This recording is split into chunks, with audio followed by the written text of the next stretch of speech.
E aí, meu amigo, eu sou Felipe, pastor da comunidade Monte Santo, casado com a Débora, pai da Olivia e do Davi, e esse aqui é o nosso curso Panorama Bíblico, onde nós estamos lendo a Bíblia inteira juntos com entendimento e com prazer.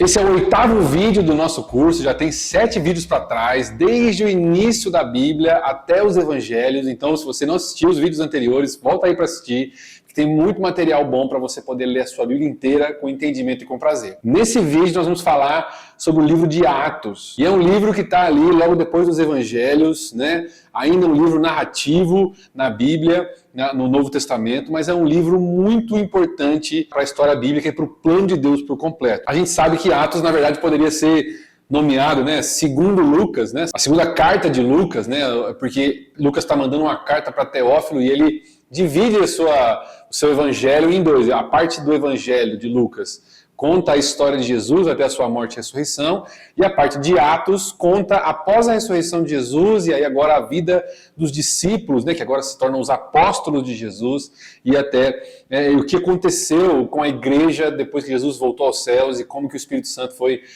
determinante na vida da igreja. Em Atos capítulo 1 nós vemos Jesus tratando a última vez com os discípulos, dando o direcionamento para o que eles vão fazer a partir de agora, e a gente sabe que Jesus apareceu para mais de 500 pessoas depois que ele ressuscitou, né? E essas pessoas conheceram a Jesus, andaram com Jesus, e ele estava querendo convencer essas pessoas agora do seguinte: olha, vocês viram o que eu fiz, vocês andaram comigo, vocês entenderam a mensagem, então agora, né, lá em Atos capítulo 1, versículo 8, ele diz: vocês vão receber poder do Espírito Santo para serem as minhas testemunhas. Isso aqui é uma coisa super importante, porque agora Jesus está dando o direcionamento para os seus discípulos. Olha, vocês vão ser minhas testemunhas, vocês vão continuar a obra do reino através do poder do Espírito Santo, que isso vai espalhar, né? Jesus ficou ali numa região pequena, entre Jerusalém e os povoados ali de Israel,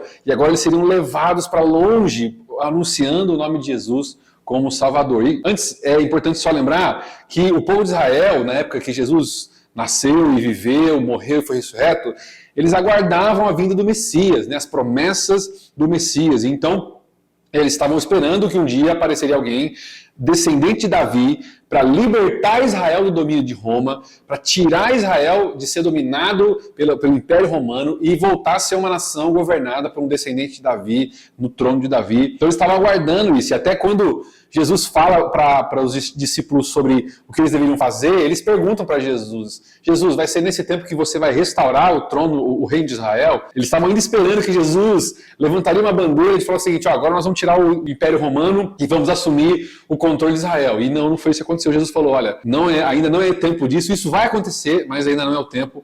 Agora é o tempo de vocês serem as minhas testemunhas pelo reino de Deus para todas as nações. E aí, lógico, isso só é possível, né? Isso só poderia acontecer através de uma capacitação sobrenatural. Os discípulos tinham passado mais de 3 anos com Jesus, vendo o que ele estava fazendo, aprendendo com ele, andando com ele, inclusive participando do que Jesus fazia, mas eles viam que eles ainda não estavam prontos. Eles ainda não estavam completamente preparados para o que Jesus estava chamando eles. E aí Jesus fala: vocês devem esperar em Jerusalém. Esperem em Jerusalém até que o poder seja derramado sobre vocês. Então eles ficam em Jerusalém esperando, orando juntos, passando o tempo juntos, e aí então em Atos capítulo 2 nós vemos a história do dia de Pentecostes, onde o Espírito Santo desce sobre aquelas 120 pessoas que continuaram esperando em Jerusalém, continuaram juntas, clamando pelo Espírito Santo, e então vem o poder do Espírito, e aí naquele dia, através da capacitação sobrenatural do Espírito Santo, com a pregação de Pedro, simples, sem muita firula,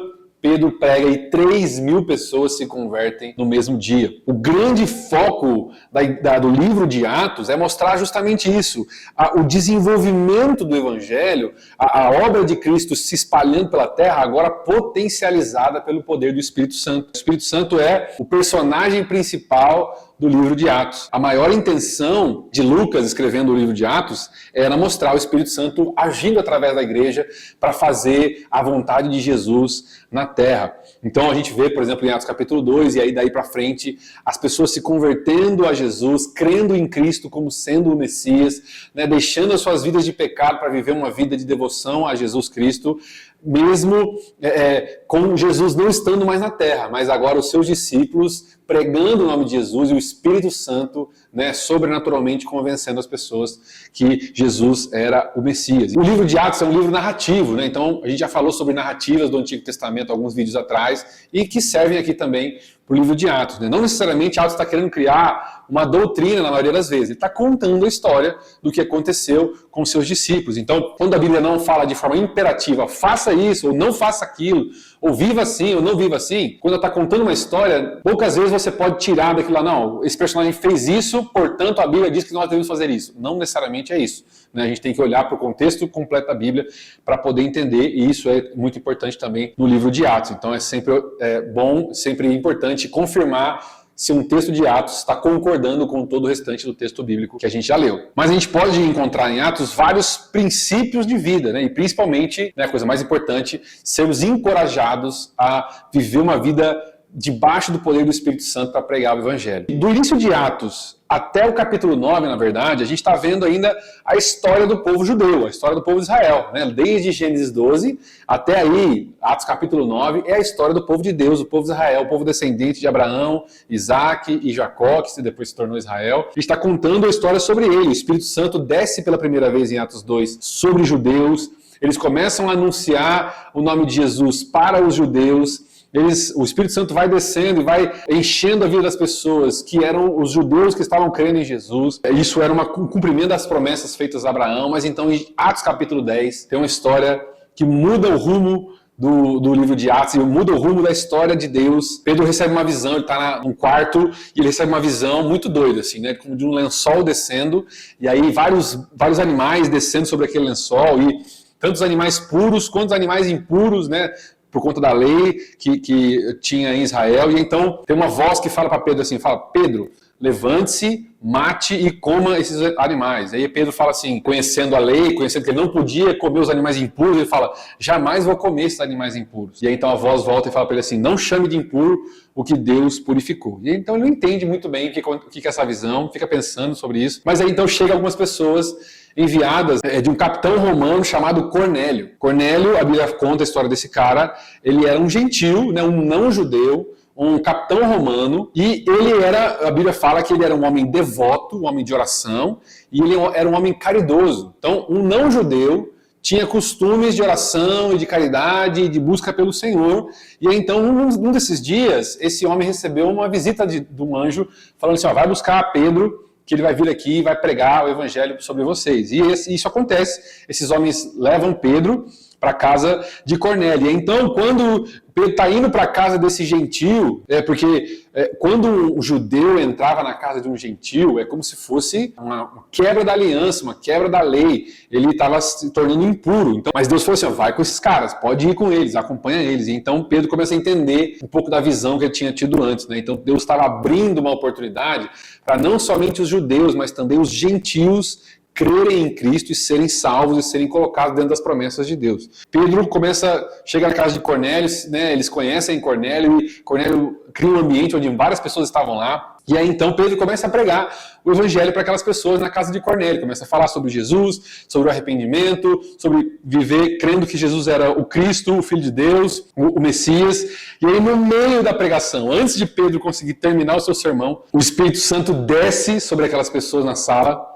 E aí então, como em Atos capítulo 2, acontece o batismo com o Espírito Santo pela primeira vez sobre não-judeus. E isso confirma a visão de Pedro, né? Olha, Jesus estava agora não mais somente fazendo as pessoas que seguiam a lei, as pessoas que eram da família de Abraão, Isaac e Jacó, poderem participar daquilo que Jesus tinha feito, mas agora também os não-judeus, os gentios, se crescem em Cristo, poderiam ser adicionados, né, aceitos à família de Deus e receberem também o Espírito Santo. E isso é um marco da Bíblia. Todos nós, né, talvez alguns judeus estejam assistindo esse vídeo, mas a maioria das pessoas que estão assistindo esse vídeo não são judeus, não são da família, né, da descendência judaica. Nós somos, então se nós não somos judeus, nós somos gentios. Nós somos aqueles que não são da família de Abraão, Isaac e Jacó. Mas, então, a partir de Atos capítulo 10, todos nós fomos incluídos na possibilidade de participar da família de Deus. Isso é muito bom. Isso gerou uma grande polêmica entre os judeus naquela época. Os judeus achavam que os gentios precisavam seguir as mesmas regras dos judeus.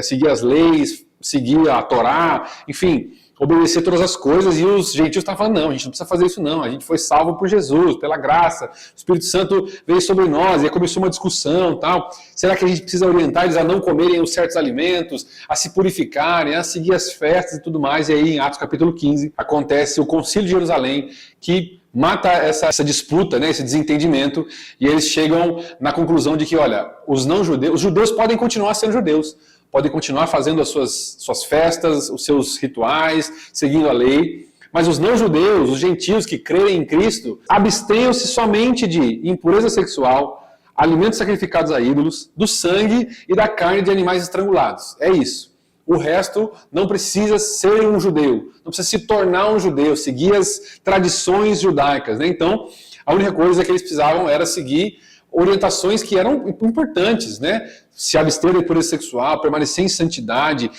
fugir de idolatria, de alimentos sacrificados a ídolos, fugir do risco de comer animais sem ser a carne assada de forma correta, né? A gente vê que a partir desse momento o evangelho explodiu por todo o mundo, né? E agora todas as pessoas podiam acessar o reino pela pregação do evangelho, por crer em Cristo como seu Senhor e Salvador.